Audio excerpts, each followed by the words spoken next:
अब सब लोगों को नमस्कार। इथेनॉल को लेके हम सब जानते हैं कि देश की जनता बहुत ज़्यादा परेशान है और केंद्र सरकार, मोदी सरकार जो है वो ज़बरदस्ती लोगों पे इथेनॉल थोपे जा रही है। लोगों की माइलेज कम हो रही है, लोगों के गाड़ियां ख़राब हो रही हैं, लेकिन उसके बावजूद बिना प्रश्नों के जवाब दिए, बिना कोई तर्क दिए सरकार ज़बरदस्ती थोप रही है। उससे ये लगता है कि कोई ना कोई सरकार का हिडन एजेंडा है। एक आरोप ये लगाया जा रहा है कि ट्रंप के दबाव में मोदी जी झुके हुए हैं। ट्रंप अपने देश का इथेनॉल ज़बरदस्ती इंडिया में इंपोर्ट करवाना चाहता है और एक अनुमान के हिसाब से अगले 5 साल में $20 बिलियन का इथेनॉल जो है भारत, मोदी जी जो हैं वो ट्रंप से खरीदेंगे, जो हमारे देश के ऊपर थोपा जाएगा। तो हमारे देश के लोगों की गाड़ियां ख़राब करके और ट्रंप के सामने मोदी जी झुके हुए हैं। परसों हमने इसके ऊपर जो टाउन हॉल किया था वो बेहद सक्सेसफुल रहा। हॉल के अंदर, हॉल के बाहर बहुत लोग थे और लगभग 7 लाख लोग लाइव इस कार्यक्रम को देख रहे थे। ये मुझे लगता है कि दुनिया का रिकॉर्ड है कि कोई भी कार्यक्रम लाइव जो है वो 7 लाख लोग ऑनलाइन देख रहे हों। इसी वजह से यही दिखाता है कि लोग कितने ज़्यादा परेशान हैं और किस तरह से सपोर्ट में आए। पर लोगों को डराया जा रहा है, धमकाया जा रहा है बुरी तरह से। जो कोई अगर इसके खिलाफ कुछ कर दे, कोई इन्फ्लुएंसर, कोई कंटेंट क्रिएटर, कोई विक्टिम कोई कुछ कर दे तो उसको डराया जाता है, ट्रोल किया जाता है, धमकाया जाता है, एफआईआर की जाती है। तो लोग बहुत डरे हुए हैं।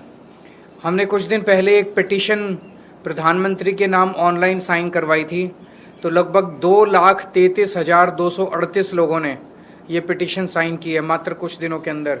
ये सारी पिटीशंस की कॉपीज़ आप लोगों के सामने हैं।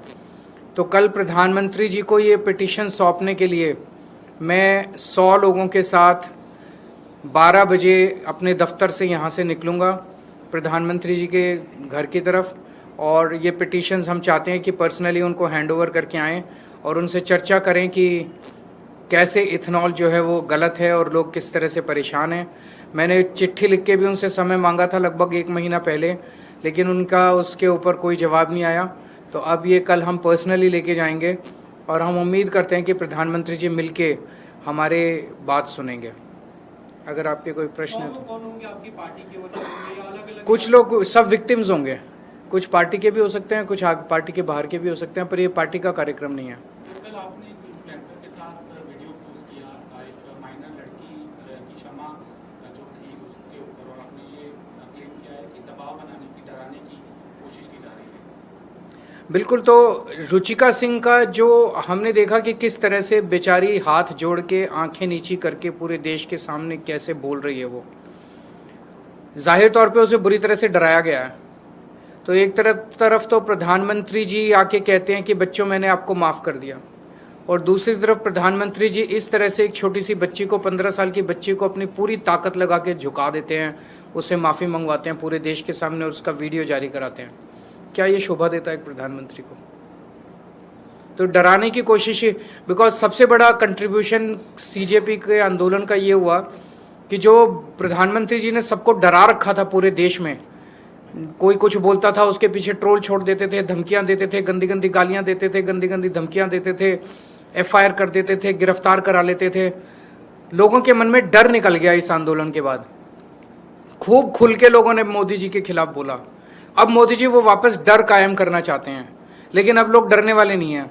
एक रुचिका सिंह के खिलाफ मोदी जी ने एक रुचिका सिंह को झुकाया तो 10 रुचिका पैदा हो गई। मैं देख रहा हूँ इतनी बच्चियां जो हैं वो मोदी जी के खिलाफ वीडियो डाल रही हैं। किस किस को मोदी जी जेल डालेंगे, किस किस के खिलाफ एफआईआर करेंगे, किस किस को धमकाएंगे, किस किस को झुकाएंगे? कल पप्पू यादव जो इंडिपेंडेंट एमपी हैं उनको एक्सपोज करने की कोशिश की गई, उनको हमला करने की उनके ऊपर कोशिश हुई है। उनका ये केवल जान से मारने की स्किट हुआ था पार्लियामेंट्री में। देखिए, उन्होंने एक स्किट किया था जिसमें ये लोग कह रहे हैं कि धार्मिक भावनाओं की, इनकी धार्मिक भावनाओं की ठेस पहुंची है। मैं उनसे, प्रधानमंत्री जी से ये पूछना चाहता हूं कि चंदा चोरी हो गई, भगवान राम के मंदिर से में इतना बड़ा घोटाला हो गया, रामचंद्र जी की पादुका चोरी हो गई, उनका मुकुट चोरी हो गया, उनकी सारी चीज़ें चोरी हो गई, उससे तुम्हारी भावना वो नहीं हुई? उससे तुम लोगों की भावना खराब वो नहीं, आहत नहीं हुई? तुम लोगों, मतलब खुलेआम घूम रहे हैं उनके चोर, वो चोरों को पकड़ के जेल में नहीं डालेंगे। उसी तरह से नितिन नवीन जी के कार्यक्रम के अंदर भगवान हनुमान जी को उनके सामने, उनके गाड़ी के सामने नचा रहे हैं। वो भावना आहत करने वाली बात नहीं है। तो ये कोई हिंदूवादी लोग थोड़ी हैं। हिंदुओं के नाम पे वोट बटोरने वाले, हिंदुओं के नाम पे राजनीति करने वाली पार्टी है भारतीय जनता पार्टी। सर, लक्ष्मी योजना जो सरकार ने शुरू की है उसमें कंडीशन तो बहुत ज़्यादा, एक कंडीशन ये भी है कि आपको जो आपका सांसद है, विधायक है, उससे भी मंजूरी लेनी पड़ेगी। तो इससे ये साफ जाहिर है कि केवल बीजेपी के लोगों को देना चाहते हैं, दूसरे लोगों को देना ही नहीं चाहते।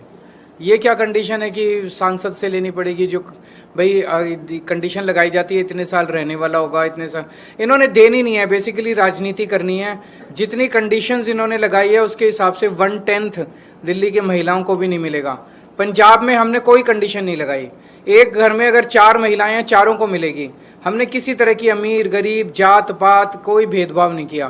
तो जैसे पंजाब में सबको दे रहे हैं, साफ नीयत से दे रहे हैं, ऐसे ही दिल्ली में भी दो अगर नीयत साफ है तो। सर, ब्रिजभूषण शरण सिंह को कोर्ट ने बरी कर दिया है। एक बड़ा मुद्दा बना था हरियाणा चुनाव से पहले, महिला पहलवानों ने 2 लोग पे टकरा। ये काफ़ी दुर्भाग्यपूर्ण है अगर उनको बरी कर दिया है, क्योंकि सारे सबूत थे, सारे गवाह थे, इतने लोगों ने उनके ऊपर आरोप लगाए थे।